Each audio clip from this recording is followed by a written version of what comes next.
Hello everyone, and welcome to part 2 of Welcome to My Psyche, where we talk about my dreams and hope that other people can relate the same way I have to books and movies, which I'll talk about later because I haven't figured out how to delete stuff permanently from my new phone, and so I have 8 minutes and 20 seconds to do this video, which is a good way to break it up. Alright. So in my last video, I talked about the dream I had going into the attic, and I was inspired to, work my way up and do what I want to do regardless of the crap thrown at me and the body that I live in. I'm not my body. I'm my spirit and my soul, and my body holds me down a lot. I hate it. I'm going to start doing karate soon. Hopefully that'll help. Alright, so the next dream I had with the whole iceberg effect thing, I've been having this dream in several different forms. I get lost in a city, someone leaves me at the airport. A lot of the time, people are leaving me. Apparently, I'm afraid that the people I love are going to leave me. Yeah, that's pretty common, right?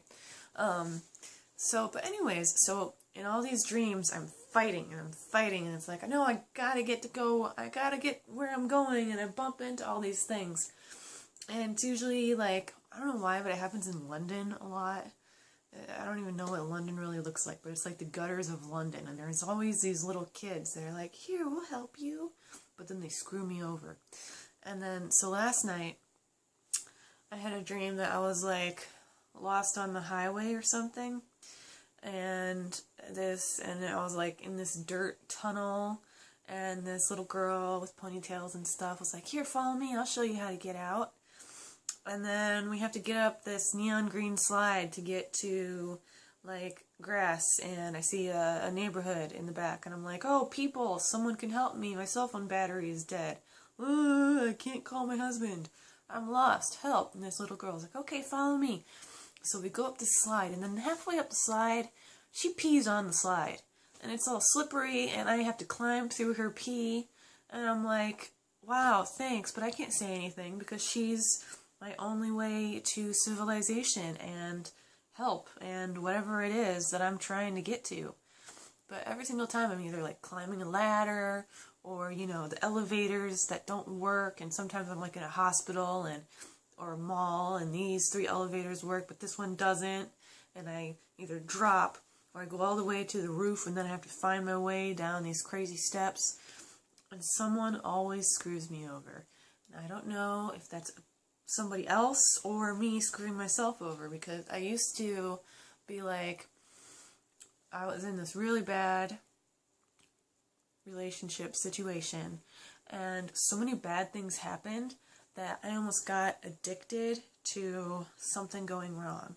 And I think I've beat that, but there was a point in my life where if something wasn't going wrong, I didn't know what to do with myself. I was like, okay, I'm not fighting something. Should I just make some popcorn? And so sometimes, without knowing it, I would just find something to be upset about, because I was addicted to being upset. I think I got past that, but when I'm very stressed, sometimes that still comes up. Anyways, this dream. Where am I trying to get to, and who is in my way? Is it me? Is it my situation? Am I secretly resenting somebody? Who are these little kids kicking down the ladders, breaking the elevators, peeing on the slides so that I can't get to where I need to go? What is in the way? Is it my epilepsy? I don't know, but it's been going on for a long time. Okay. So that is on my list.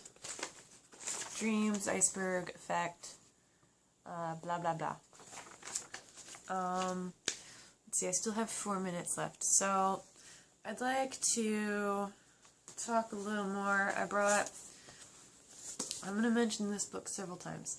If you were to ask me what I wanted to be besides a mother and a wife, boom, I wouldn't have to think a minute. I know, I would want to be a psychologist, therapist, psychiatrist, who is also psychology. I don't want to be someone who just gives out drugs. I want to talk with people and help people, because I have a lot of insight. And I think a big problem, so once upon a time, when I was in an abusive relationship, someone diagnosed me with borderline personality disorder. And it was a false diagnosis because I was so afraid at the time. I didn't tell her what was going on in my life. She just saw how emotional I was. But then I go to a therapist recently. I tell her what was going on, and she's like, your reactions were that of a very strong person. Most people would react even more.